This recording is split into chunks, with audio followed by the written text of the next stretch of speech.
আজকে সন্ধ্যায় মামাবাড়ির সকলে মিলে বেশ জমিয়ে ফুচকা খাওয়া হলো। তার জন্য দুপুর থেকেই শুরু হয়ে গেছিল জোগাড়যন্ত্রী। তো প্রথমেই এখানে আমি আর আমার ছোট মাসি দুজন মিলে ফুচকাগুলো ভাজছিলাম।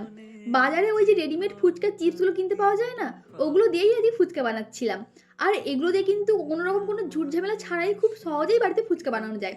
তো দেখো নিমিষের মধ্যেই এখানে আমাদের এক বালতি আর অর্ধেক গামলা ফুচকা ভাজা হয়ে গেছে।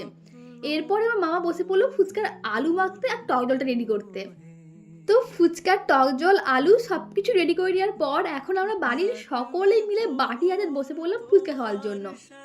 আর আজকে ফুচকাওয়ালার ভূমিকায় ছিল আমার মামা। তো আমরা প্রত্যেকে মামার চারপাশে গোল হয়ে বাটি হাতে বসে পড়েছি। মামা এক ধার থেকে প্রত্যেককে একটা করে ফুচকা দিচ্ছিল, আর তার সাথে নিজেও মাঝে মধ্যে একটা করে ফুচকা টুক করে নিজের মুখে পুরে নিচ্ছে। আর এমন ফুচকা পার্টি কিন্তু আমাদের মামাবাড়িতে মাঝে মধ্যেই হয়, তবে তোমাদের সাথে এর আগে যেটা কখনো শেয়ার করা হয়নি।